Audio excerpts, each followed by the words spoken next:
Hi everyone! So let's proceed sa ating Unit 2, which is exploring the methods of presenting the art subject. So, I know medyo late na. I'm so sorry. Pero ngayon lang medyo na-regain yung aking boses. But anyways, I hope you'd understand. And yeah, I hope we can learn something on this lesson. Okay. So, artists are considered persons with the talent and the skills to conceptualize and make creative works. So, lahat naman tayo artist in our own way kasi lahat tayo creative in our own way. So, they have sharp senses which anywhere and everywhere they can just pick out subjects with delighted stories. They see things in different forms but have one vision, and that is to inspire people through their creative works. So, kung maalala niyo yung question ko last time, nung sa activity niyo na describe yourself as an artist. Kasi lahat tayo artists in our own way. Lahat tayo kahit naglalakad tayo with thoughts would come in our mind and we we make up stories and we tend to inspire people in our own way. So yeah, we are artists. We are all artists in our own ways. Okay, so they try to effectively express or convey more their messages. Thus, this unit introduces you to the methods in which the artist can use in presenting their art subjects, making them more inspiring and stimulating. Okay, so at the end of this session, you will be able to identify and describe the characteristic of different methods of presenting the art subject and research the work of an artist, historical or contemporary, whose works responds to the politics, social mores, or significant local or international events of their time. Okay, so let's proceed to what are the methods in presenting art subject. So, marami yan. So, I know, nabasa nyo na, and papahapyawan ko na lang kasi para hindi masyadong boring.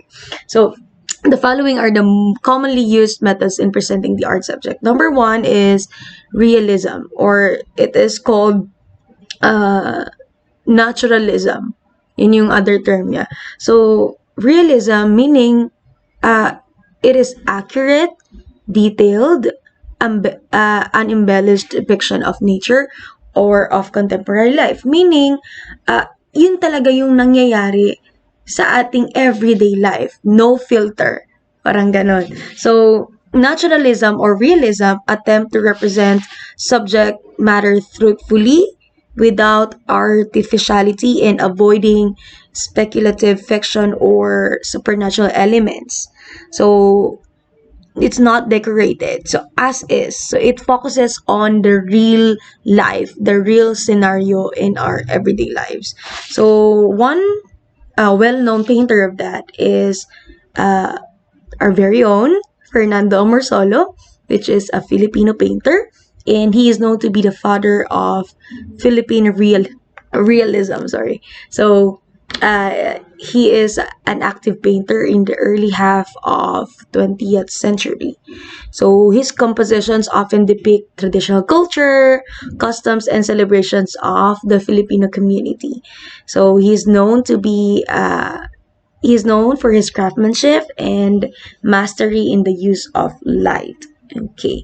So one famous painting niya is marami yan, pero itong rice planting ang isa talaga sa nag-boom. So after returning to Manila, Umarsolo set up a studio and began enormously productive period and using subject matter that he had borrowed from Fabian de la Rosa. So it is the scenes of rice planting, which is well known ng Pilipinas dyan since yan yung one of our main products dito sa Philippines.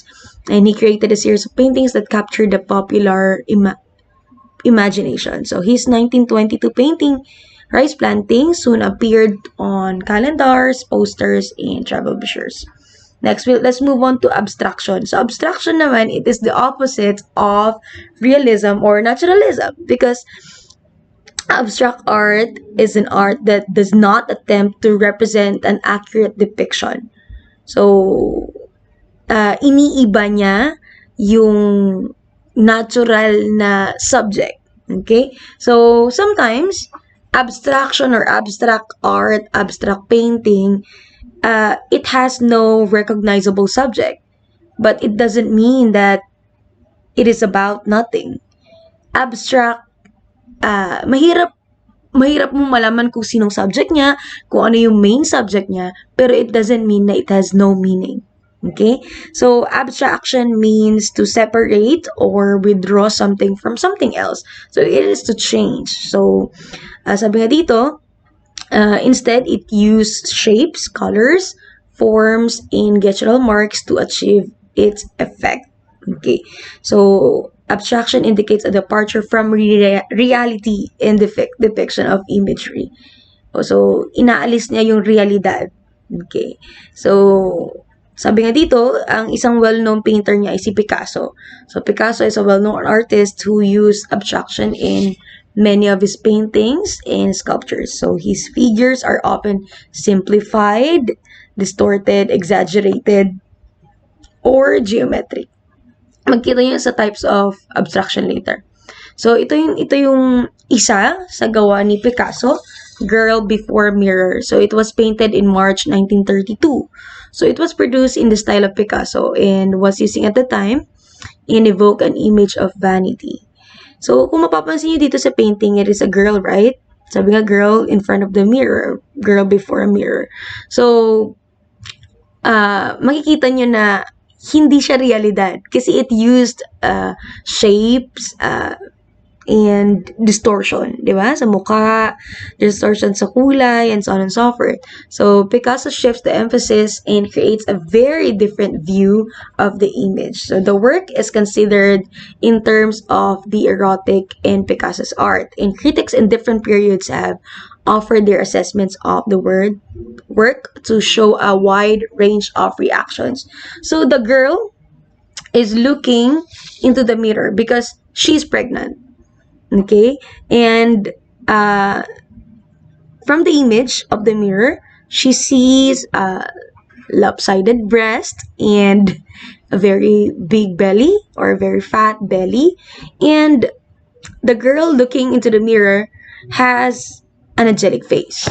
Nakita niyo naman dito, di ba? Angelic face and ano siya eh, parang okay siya. Pero at the reflection of the mirror, na distort doon, it is somehow dark and it gives this sense of being flawed. So, nangyayari yan sa mga babae, especially sa mga yung hindi talaga na plano yung pregnancy and later mo ma-realize yung mga although pregnancy is a blessing, pero yes, pero may mga times nga naman talaga na you would feel bad about yourself or you feel flawed and yeah, yun yung nangyayari dito. Yun yung realidad, yung postpartum nga na sinasabi nila. So, the reflection in the mirror is distorted and discolored, possibly representing the woman dislikes herself. So, may mga times na ganun. Kahit nga tayo, kahit nga yung iba, sexy na, yung iba, magaganda na yung skin, yung complexion nila, so on and so forth, nagkakaroon pa rin tayo ng insecurity. So, ganun yung nangyayari dito sa Girl Before a Mirror. So, yung girl na yan was named Marie-Therese Walter and was painted multiple times during the 1930s by Picasso. So, tingnan nyo, hindi siya tulad nung naturalism na talagang, kung naturalism yan, ipapakita na kaagad yung mukha. As in, makikita mo na kaagad yung meaning niya, ano ba yung nangyayari. Pero, abstraction, it used shapes, colors, and different things, and you really need to dig in deeper on how to understand it well. Okay, let's move on to the sabi nga dito, abstraction has been presented in different manners, such as a distortion. Okay, so distortion is a change, twist, or exaggeration that makes something appear different from the way it really is. So you can distort an image, a thought, or even an idea. So distortion is the alteration of the original shape of something, be it in person or an object. Okay, so one artist is Henry Moore, and sculptures are tangled representations of the human figure, na stretch na distort. Okay, so considering Moore was a war artist, how could you link this to the concept of disorder? So makita nyo dito, this one is a woman with two mouths lying on the couch, and the other one is Kenneth Clark looking for Henry Moore recumbent figure. Okay, next we move on to elongation. Elongation is an art that refers to paintings that features figure that are painted with their forms elongated much more than the reality. Elongation means stretching. Okay, elongation is a form of abstract art that often depicts the stretched forms of people or object in nature. So among the artists who created elongation art was early 20th century artist Amedeo Modigliani, who is renowned for his use of elongation in portraits as well, and as more abstract paintings. Some other artists known for using elongation in their paintings are Modern African, Ernie Barnes, and so on and so forth. So let's move on to this one. We have Madonna of the Long Neck by Parmigiano.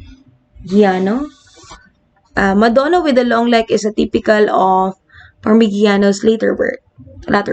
So which was defined by unusual spatial compositions and elongated figures. So makita nyo dito, elongated yung kanyang neck, ang kanyang hands. So, sabi nga, the elongation is to make her appear more elegant and graceful. So, itong painting na to is also known as Madonna and Child with Angels and Saint Jerome, but earned the name Madonna with the long neck because of the curious length of Madonna's swan-like neck. So, yeah. Yan yung one example of elongation. Makita nyo rin dito yung baby medyo elongated din. Next, we move on to The Resurrection by El Greco. So, sabi nga, it stands out as a work ahead of its time. So, dramatically elongated figures, bold colors, and loose brush strokes were considered somewhat odd in Baroque period in which it was painted. But tulad nung Madonna, itong resurrection is considered spiritual expression to be more important than public opinion. And it was his way that he has developed a unique style that has allowed him to be regarded as one of the great geniuses of Western art.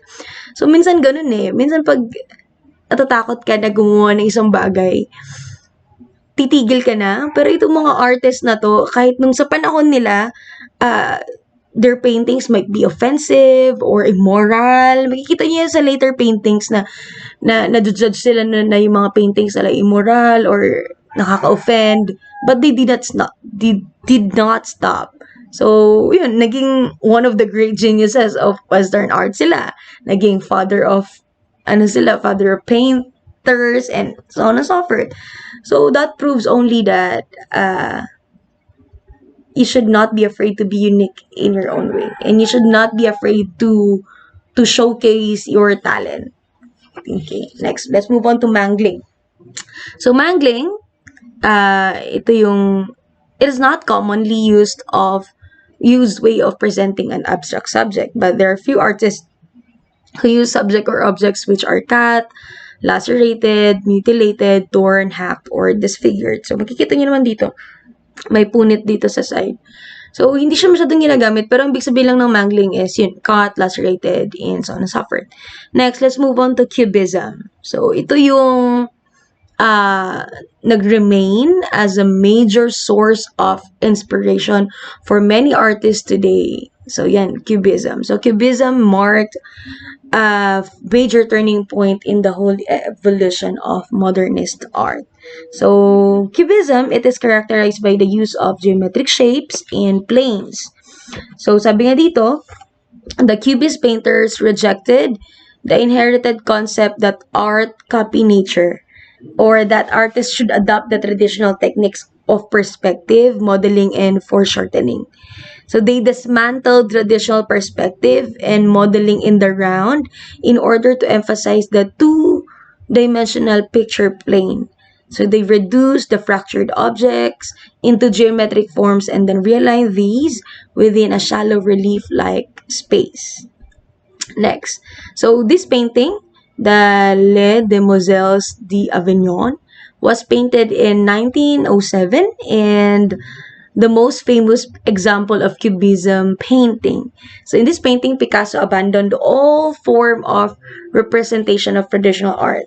Okay, so when it was first exhibited in 1916, the painting was regarded as immoral. So yun yung sinasabi ko kanina. But they did not stop. So, see?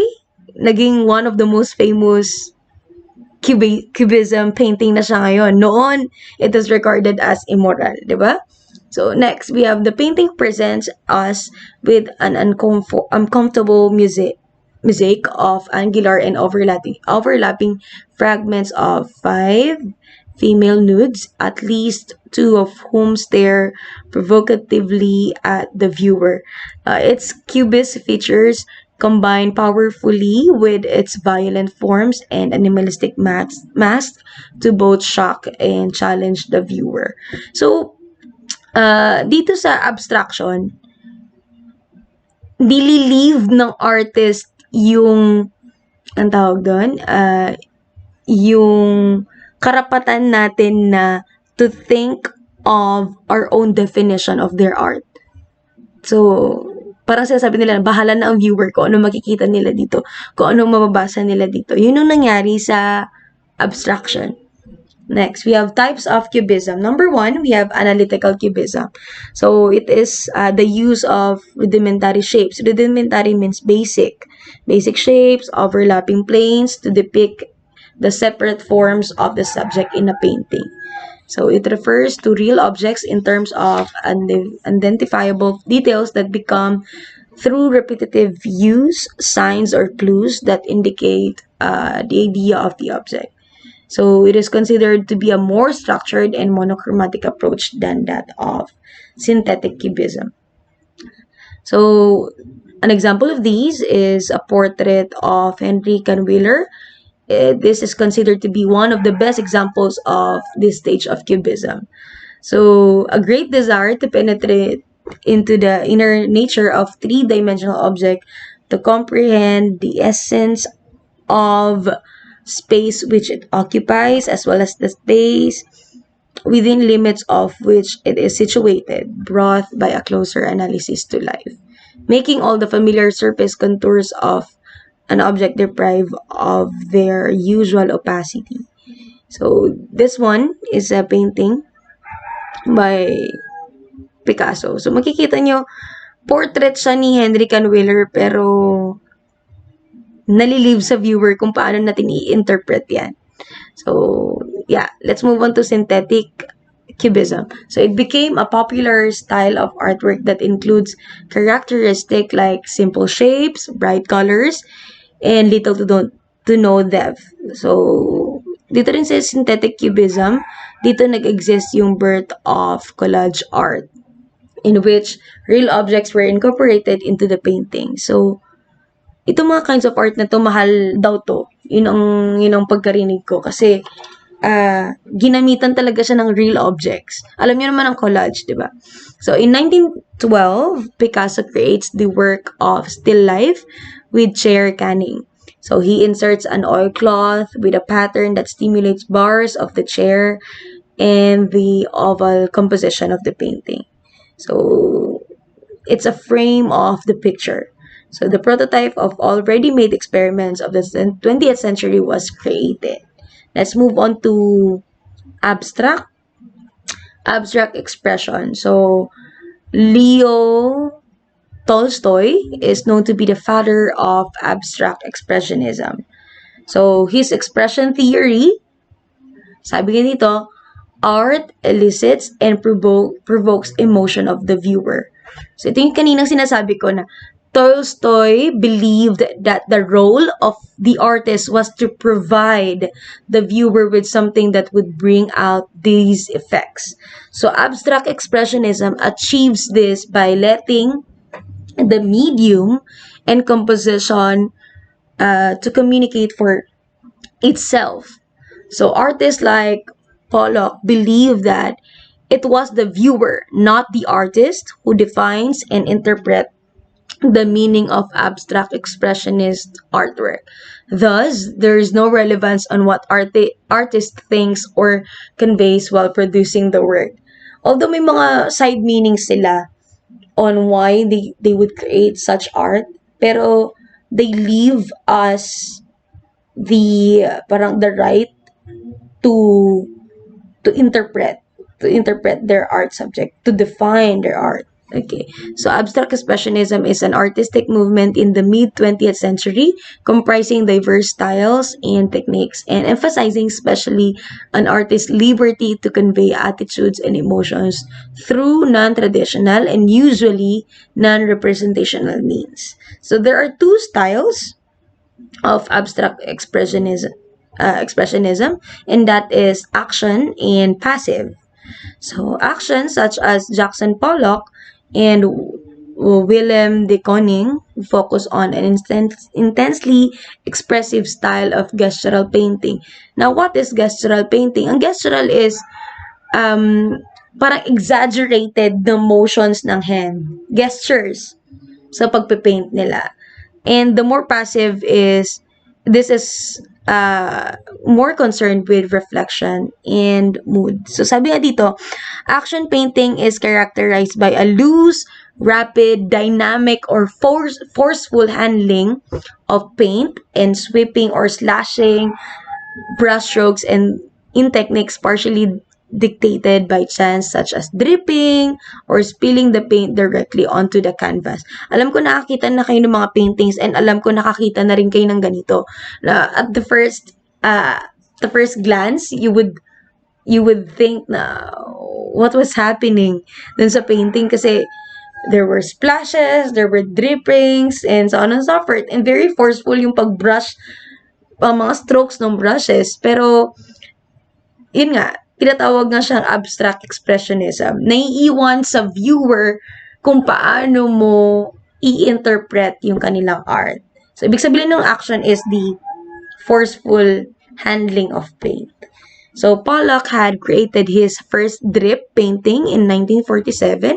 So, the product of a radical new approach to paint handling. So, with Autumn Rhythm, made in October 1950, the artist at the height of powers. And in this, non-representational picture-tinned paint was applied to unprimed, unstretched canvas that lay flat on the floor rather than propped on an easel. So, yan nilagyan ng mga flicker, splash, mga drizzle, mga ganyan, so on and so forth. So, marami silang ginagamit on their paintings. Marami silang ginagamit na knives, trowels, may mga, may mga ginagamit sila, mga spatula, mga ganyan. So, this one, color-filled painting marks a major development in abstract painting since it was the first style to resolutely avoid the suggestion of a form or mass standing out of background. So instead, figure and ground are one. So in the space of the picture conceived as field seems to spread out beyond the edges of the canvas. So sabi dito, although Rothko never considered himself as a color-filled painter, his signature approach, balancing large proportion of wash colors, matches up to critics' understanding of the style. So, ang style kasi ni Rothko is, ang sa kanya, sabi niya na colors have emotions. So, colors evoke emotions. So sabi nga dito, he believed his fields of color were spiritual planes that could tap into our most basic human emotions. So ganun niya nilulook up ang colors. So sabi dito, he considered color to be a mere instrument that served a greater purpose. So therefore, each of Rothko's words was intended to evoke different meanings depending on the viewer. So in the time, number 2, green, red, blue was made. So Rothko was still using lighter tones.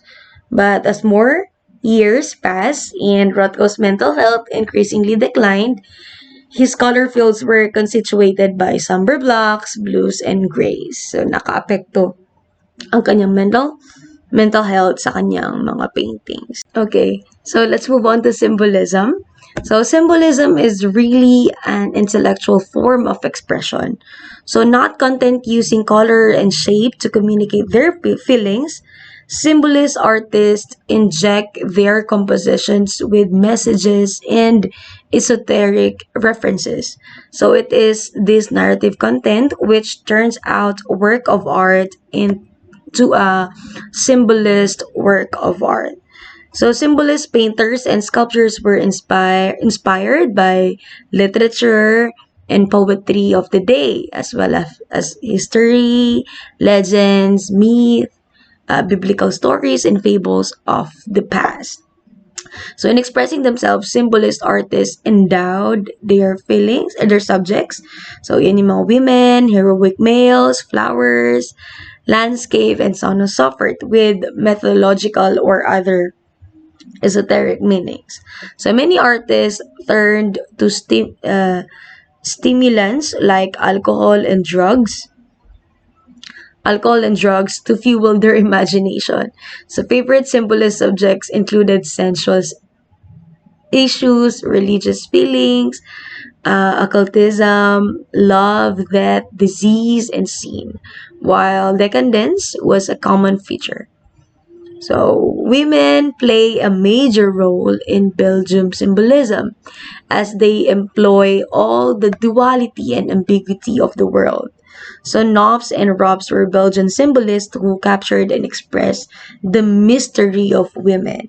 So, in Nof's case, the women was variously angel, muse, and a companion rushing to rescue the man.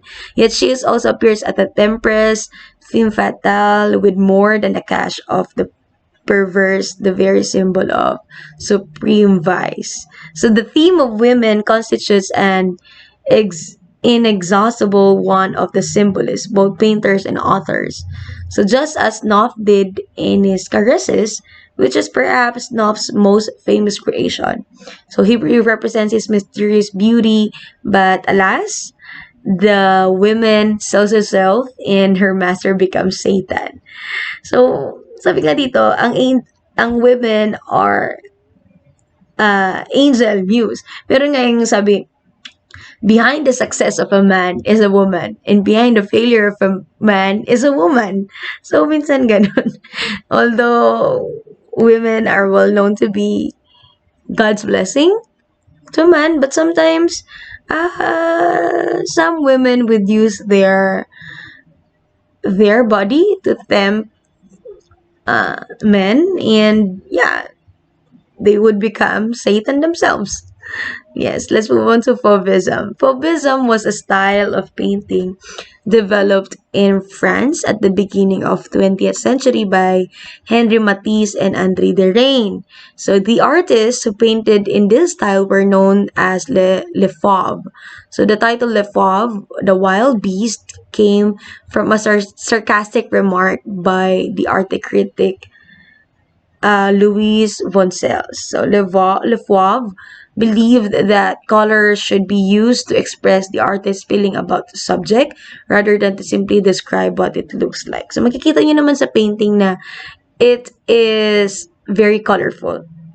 Yeah. So in 1905, Matisse and Derain went to stay in the port of Collier in the south of France and Fauvist pictures that they painted Their revolutionized attitudes towards color in art.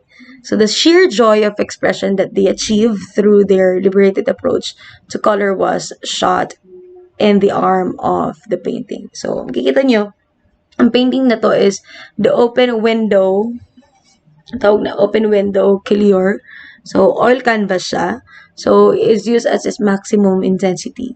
So, the window frames, clay, flower pots, and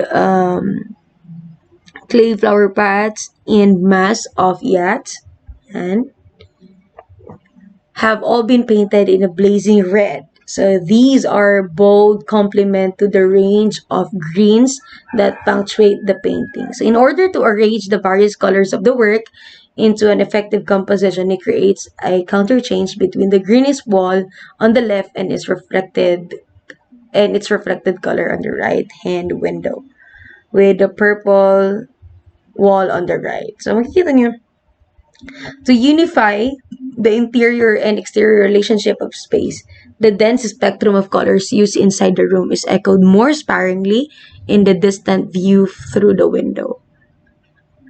Next, so another example of this is the Pool of London. So the rain manages to balance the expressive and descriptive qualities of the color. So more on color, say Fauvism. So he uses the conflict between warm and cool colors to express the noise and activity of these busy dockyard. So the illusion of depth and the painting is created by using stronger and warmer tones in the foreground, which gradually become weaker and cooler towards the background.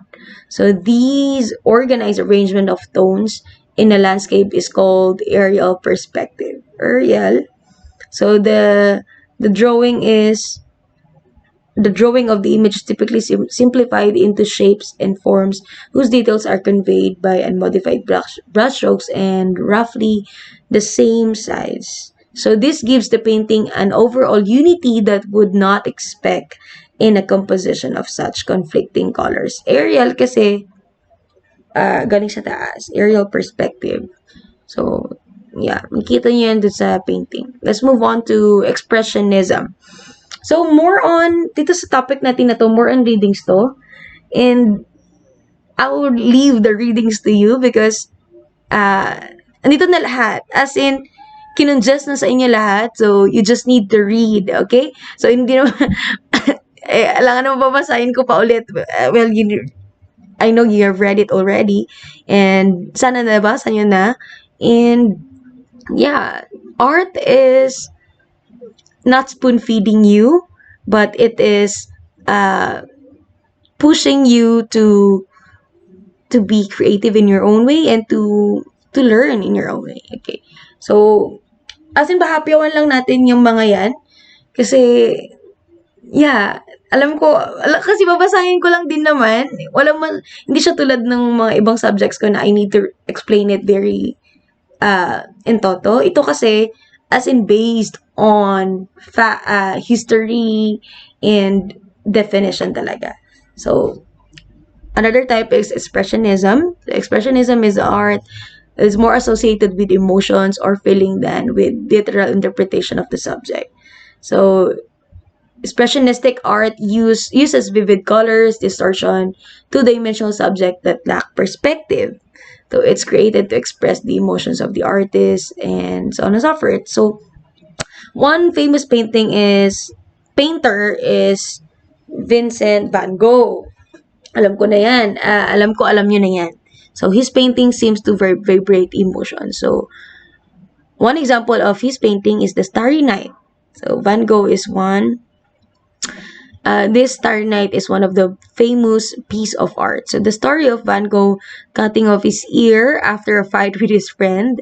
The French artist Paul Gauguin is one of the most popular anecdotes in art history. So and supposedly occurred in winter 1888. So the year before the painting of Starry Night and not long before Van Gogh's death in 1890. So keeping with his reputation as a crazy artist, Van Gogh was committed to a mental health asylum in Arles after the ear incident with Gauguin. So history has it, and Van Gogh painted Starry Night while in the mental hospital. And that the landscape in the painting is the view Van Gogh had from his window. Next, we have Edvard Munch's painting The Scream. So this is one of the most famous paintings of all time. Sometimes it is also referred to as The Cry. So uh, it is known for its expressionistic colors, bright swirling sky, and of course its mysterious subject, a person clasping her face, screaming in anguish alone on a dock. So, maalala yung sinabi ko kanina dun sa abstract expressionism, na iniiwan talaga sa ating mga viewers yung parang the right to interpret their artworks. So, nasa atin na kung paano natin i-interpret yun. Next, the Scream is the best known and most frequently reproduced of all Edvard Munch motifs. With its expressive colors, its flowing lines, and striking overall effect, its appeal is universal. So this one is the Scream. So the movement of most famous painting, which include Munch, the Scream, Van Gogh, Starry Night, are intense, passionate, and highly personal artworks based on the concepts. Okay, so let's move on to Dadaism or Dada. Dada was a form of artistic anarchy born out of disgust and for social or political cultural values of all time. So it is embraced elements of art, music, poetry, theater, dance, and politics. So Dada was not so much of a style like Cubism or Fauvism. It was more like a protest movement with an anti-establishment manifesto. So Dada was a movement formed during the First World War in Zurich in negative reaction to the horrors and folly of the war. So the art, poetry, and performance produced by Dada artists is often satirical and nonsensical in nature. So for Dada artists, the aesthetic of their work was considered secondary to the ideas it conveyed. So yeah, for us, art is not an end in itself, wrote Dada poet Hugo Boll, but it is an opportunity for true perception and criticism of the times we live in. Alam ko na-discuss ko na to dati nun sa Unit 1. Yeah. So, ginagamit for propaganda and so on and so forth. So, Dadaists both embrace and criticize modernity, imbuing their works with references to the technologies, newspapers, films, and so on and so forth. So, Dada artists felt war called into question every aspect of society capable of starting and then prolonging it, including its art. So their aim was to destroy traditional values in art and to create a new art to replace the old. As artist Hans Arp later wrote, revolt by the butchery of the 1914 World War, we in Juris devoted ourselves to the arts. While the guns rumbled in the distance, we sang, painted, made collage, and wrote poems with all our might. So, yeah, let's move on to this one. This one is the painting of a reproduction of Leonardo da Vinci's Mona Lisa, the painting of Marcel Duchamp. So, it is altered postcard reproduction. So, for this, assisted, which implied a degree of manipulation as the opposite to unassisted. So, ready-made, Duchamp penciled a mustache and a goatee over Mona Lisa's upper lip. Nakita niyo naman yan sa painting. So, sabi dito, the title riffs on French pronunciation of the letter. Sabi, El Chad Akul, which roughly states she has a hot ass, rather than transmuting an ordinary manufactured object into a work of art, as in the bulk of his ready-made. So in LHOOQ, Duchamp starts with the representation of an iconic masterpiece that it takes down from its pedestal by playfully debunking it in endowing the Mona Lisa with masculine attributes. He alludes to Leonardo's purported homosexuality and gestures an androgynous nature of creativity. Next, let's move on to Surrealism. So, Surrealism indicates a specific thought and movement in literature, the arts, and theater, which tries to integrate and confuse realms of imagination and reality. So, the proponents of Surrealism endeavor to mix up the differences of conscious and unconscious thought through writing and painting by using irrational juxtapositions of images. So, it is initiated by André Breton. So, Surrealism is a kind of artistic movement started in the French capital, Paris, during the 1920s. So, this movement lasted until 1940s. So, Breton was a famous writer as well as a philosopher. So, boosted this movement further by publishing his manifesto, or the Manifesto of Surrealism. So, although it gave new dimensions of art, it was not a political manifesto. The manifesto states that, horrified by the destruction caused by the world wars and subsequent confusion, art and literature faced numerous political challenges in resolving those confusions. So, halos talaga lahat ng artworks, written art ay nangyari ng mga world war. So the most formative intellectual influence of the philosophy of Surrealism were the theories of Simon Freud, the Viennese neurologist and founder of psychoanalysis. So Breton and other surrealists were highly impressed with Freud's insights into the unconscious, which they thought would be a major source of untamed pictures and imagery. So they used his theories to be clear away boundaries between fantasy and reality, and to address a number of disquieting drives as fear, desire, and eroticization. Okay, let's move on to this one.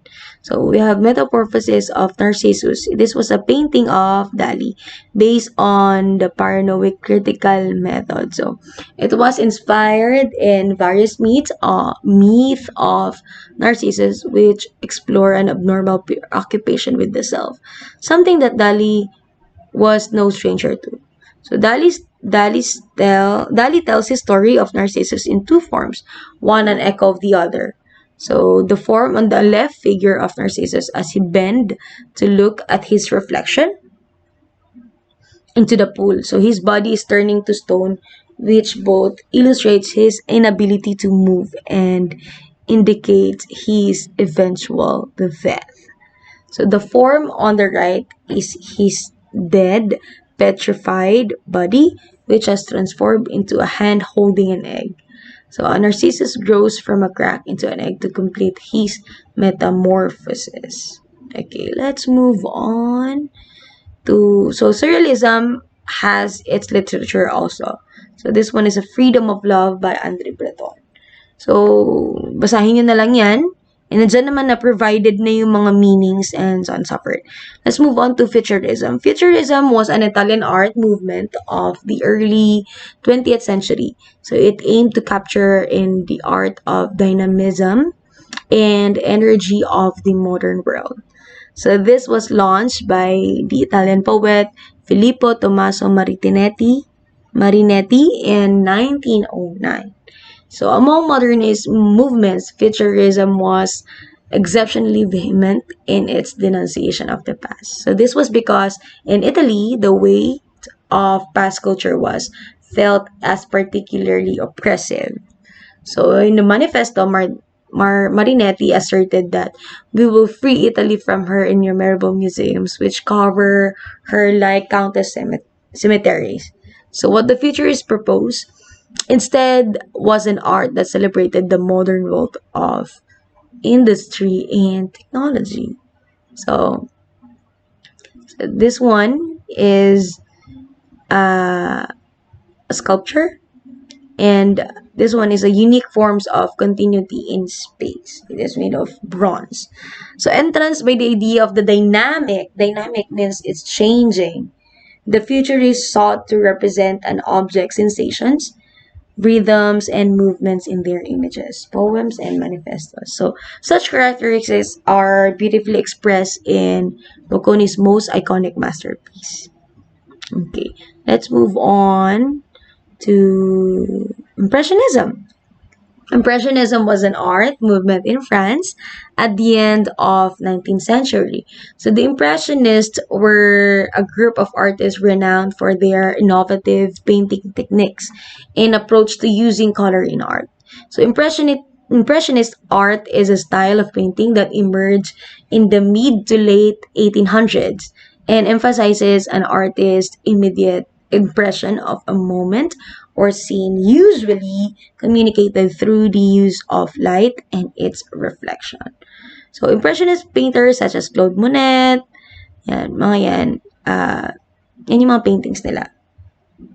Okay, so this one is a water lily and a Japanese bridge represents two of the Monet's greatest achievements. So, his Garden of Giverny and series of paintings they inspired. So in 1883, the artist moved to the country town near Paris, but just across the border of Normandy, and immediately began to redesign the property. So in 1893, Monet purchased an adjacent tract, which included a small brook, and transformed the site into an Asian-inspired oasis of cool greens, exotic plants, and calm waters, enhanced by a Japanese footbridge.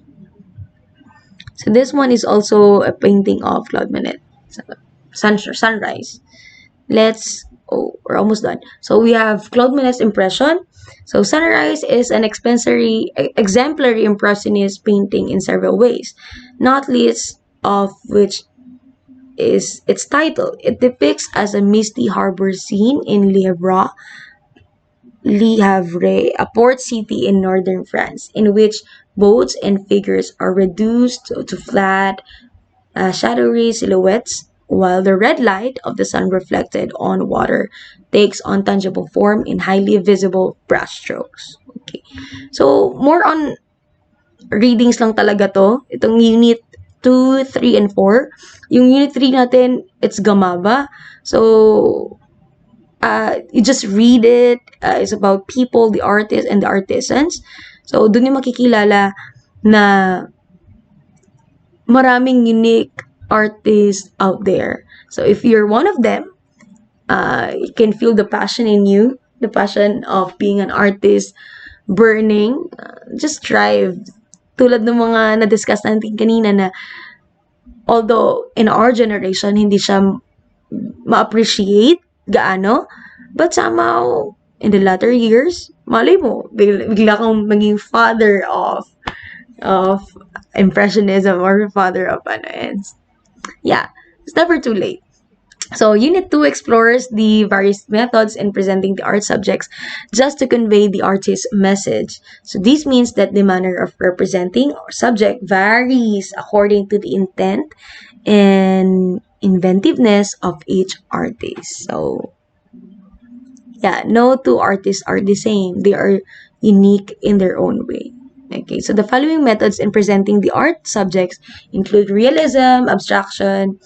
Sa abstraction, we have distortion, mangling, elongation, cubism, abstract expressionism, symbolism, dadaism, Fauvism, expressionism, and impressionism. So, yun lang. Ganun lang ang art. You just need to find your taste and how you would represent your art. Kaya tulad dun sa activity na tinatanong ko, isa ka ba sa mga artist na to na hindi sila nag-stick dun sa mga traditional way on painting? They explored and they didn't mind. Sabi nga, they did not focus on the people around them. They just expressed themselves. And later, they realized na, yeah, they have inspired the world, and their paintings were labeled to be one of the greatest, diba? So yun lang. If you're an aspiring artist, and then just go and improve your talent, kasi we are all artists in our own way.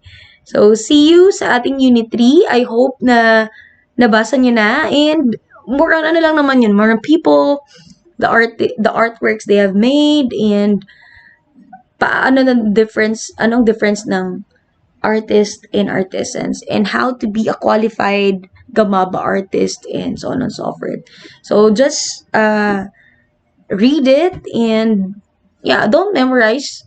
Basta read lang, and relate to it. Yun lang naman ng art, relate to it. So yeah, I hope you're all safe and are still doing good, and wishing you all good health and good mental health, physical and spiritual, and sana okay pa lahat. Okay. So see you again soon, and wala munang lalabas.